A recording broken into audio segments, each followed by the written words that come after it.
Hi ನಮಸ್ಕಾರ ಸ್ನೇಹಿತರೆ. ಕರ್ನಾಟಕ ಸರ್ಕಾರದ ವತಿಯಿಂದ ಕರ್ನಾಟಕ ವಿಧಾನ ಪರಿಷತ್ತು ಇಲಾಖೆಯಲ್ಲಿ ಖಾಲಿ ಇರುವಂತಹ ಹುದ್ದೆಗಳಿಗಾಗಿ ನೇಮಕಾತಿ ಮಾಡುವುದಾಗಿ ತಿಳಿಸಲಾಗಿದೆ. ಈ ಒಂದು ಹುದ್ದೆಗಳಿಗೆ ಸಂಬಂಧಪಟ್ಟಿರುವ ಹಾಗೆ ಕಂಪ್ಲೀಟ್ ಆಗಿರುವಂತಹ ಮಾಹಿತಿಯನ್ನು ನಾನು ನಿಮಗೆ ಈ ಒಂದು ವಿಡಿಯೋದಲ್ಲಿ ತಿಳಿಸ್ಕೊಡ್ತೇನೆ. ಆದ ಕಾರಣ ನೀವು ಈ ಒಂದು ವಿಡಿಯೋವನ್ನು ಸ್ಕಿಪ್ ಮಾಡದೆ ಕೊನೆವರೆಗೂ ವೀಕ್ಷಿಸಿ. ಆ್ಯಂಡ್ ನಮ್ಮ ಚಾನಲ್ಗೆ ಇನ್ನೂ ಯಾರೂ ಸಬ್ಸ್ಕ್ರೈಬ್ ಮಾಡ್ಕೊಂಡಿಲ್ಲ, ಸಬ್ಸ್ಕ್ರೈಬ್ ಮಾಡ್ಕೊಳ್ಳಿ. ಆ್ಯಂಡ್ ಬೆಲ್ ಐಕನ್ ಕೂಡ ಆಲ್ ಅಂತೇಳಿ ಪ್ರೆಸ್ ಮಾಡಿ. ನಾವು ತಿಳಿಸುವಂಥ ಉದ್ಯೋಗ ಮಾಹಿತಿಗಳು ನಿಮಗೆ ನೋಟಿಫಿಕೇಶನ್ ಮೂಲಕ ತಲುಪುತ್ತವೆ. ಸ್ನೇಹಿತರ ಸಂಸ್ಥೆ ಹೆಸರು ಬಂದು ಈಗಾಗಲೇ ತಿಳಿಸಿರುವ ಹಾಗೆ ಕರ್ನಾಟಕ ವಿಧಾನ ಪರಿಷತ್ತು ಇಲಾಖೆ ವತಿಯಿಂದಾಗಿ ಹುದ್ದೆಗಳಿಗೆ ನೇಮಕಾತಿ ಆಗುತ್ತಿದೆ. ಉದ್ಯೋಗದ ಸ್ಥಳ ಬಂದು ಕರ್ನಾಟಕವಾಗಿದೆ. ಆ್ಯಂಡ್ ಖಾಲಿ ಇರುವಂಥ ಪೋಸ್ಟ್ಗಳ ಸಂಖ್ಯೆ ಬಂದು 28 ಪೋಸ್ಟ್ಗಳಿಗಾಗಿ ನೇಮಕಾತಿ ಆಗುತ್ತಿದೆ. ಈ ಒಂದು ಹುದ್ದೆಗಳಿಗೆ ವೇತನ ಶ್ರೇಣಿ ಬಂದು ಪ್ರತಿ ತಿಂಗಳು 21,400 ರೂಪಾಯಿಂದ 97,000 ರೂಪಾಯಿವರೆಗೂ ವೇತನ ಶ್ರೇಣಿಯಾಗಿ ನೀಡಲಾಗುವುದು ಅಂತೇಳಿ ಕೂಡ ತಿಳಿಸಲಾಗಿದೆ. ಹಾಗೆ ಸ್ನೇಹಿತರೆ, ಈ ಒಂದು ಹುದ್ದೆಗಳ ವಿವರದ ಬಗ್ಗೆ ನೋಡುವುದಾದರೆ ಕಂಪ್ಯೂಟರ್ ಆಪರೇಟರ್, ಸಹಾಯಕರು, ಕಿರಿಯ ಸಹಾಯಕರು, ದತ್ತಾಂಶ ಸಹಾಯಕರು ಅಥವಾ ಬೆರಳಚ್ಚುಗಾರರು ಅಂತೇಳಿ ಈ ಒಂದು ಹುದ್ದೆಗಳಿಗೆ ನೇಮಕಾತಿ ಆಗುತ್ತದೆ.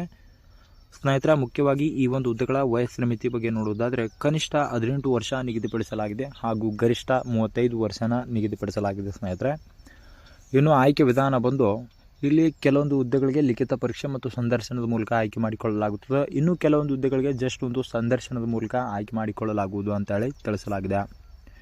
ಈ ಒಂದು ಹುದ್ದೆಗಳ ಶೈಕ್ಷಣಿಕ ಅರ್ಹತೆ ಬಗ್ಗೆ ನೋಡುವುದಾದರೆ ಯಾವುದೇ ಮಾನ್ಯತೆ ಪಡೆದ ವಿದ್ಯಾಸಂಸ್ಥೆ ವತಿಯಿಂದ ಅಭ್ಯರ್ಥಿಗಳು ಆಯಾ ಹುದ್ದೆಗಳಿಗೆ ಸಂಬಂಧಪಟ್ಟಿರುವ ಹಾಗೆ PUC ಅಥವಾ ಪದವಿನ ಪೂರ್ಣಗೊಳಿಸಿದ್ದಲ್ಲಿ ಅರ್ಜಿನ ಸಲ್ಲಿಸಲು ಎಲಿಜಿಬಲ್ ಇರ್ತೀರಾ. ಆ್ಯಂಡ್ ಈ ಒಂದು ಹುದ್ದೆಗಳ ಅರ್ಜಿ ಶುಲ್ಕ ಸಾಮಾನ್ಯ ವರ್ಗದ ಅಭ್ಯರ್ಥಿಗಳಿಗೆ 750 ರೂಪಾಯಿ, 2A 2B 3A 3B ಅಭ್ಯರ್ಥಿಗಳಿಗೆ 750 ರೂಪಾಯಿ, ಪರಿಶಿಷ್ಟ ಜಾತಿ ಹಾಗೂ ಪರಿಶಿಷ್ಟ ಪಂಗಡ ವರ್ಗದ ಅಭ್ಯರ್ಥಿಗಳಿಗೆ 500 ರೂಪಾಯಿ, ಆ್ಯಂಡ್ ಅಂಗವಿಕಲ ಮತ್ತು ಮಾಜಿ ಸೈನಿಕ ವರ್ಗದ ಅಭ್ಯರ್ಥಿಗಳಿಗೆ 500 ರೂಪಾಯಿನ ಅರ್ಜಿ ಶುಲ್ಕವಾಗಿ ನಿಗದಿಪಡಿಸಲಾಗಿದೆ. ಸ್ನೇಹಿತರೆ, ಈ ಒಂದು ಹುದ್ದೆಗಳಿಗೆ ಅರ್ಜಿ ಸಲ್ಲಿಸುವಂತಹ ಪ್ರಮುಖ ದಿನಾಂಕಗಳು ಬಂದು ಅರ್ಜಿ ಸಲ್ಲಿಸಲು ಪ್ರಾರಂಭ ದಿನಾಂಕ 4/12/2024 ಆಗಿದೆ, ಈಗಾಗಲೇ ಪ್ರಾರಂಭವಾಗಿದ್ದು, ಮತ್ತು ಕೊನೆಯ ದಿನಾಂಕ 3/1/2025 ಆಗಿದೆ. ಸ್ನೇಹಿತರೆ, ಈ ಒಂದು ಹುದ್ದೆಗಳಿಗೆ ಅರ್ಜಿ ಸಲ್ಲಿಸುವಂಥ ಲಿಂಕನ್ನು ನಾನು ಕೆಳಗಡೆ ಡಿಸ್ಕ್ರಿಪ್ಷನಲ್ಲಿ ಕೊಟ್ಟಿರುತ್ತೇನೆ. ಆ ಒಂದು ಲಿಂಕ್ ಮುಖಾಂತರ ನೀವು ಅರ್ಜಿನ ಸಲ್ಲಿಸಬಹುದಾಗಿದೆ.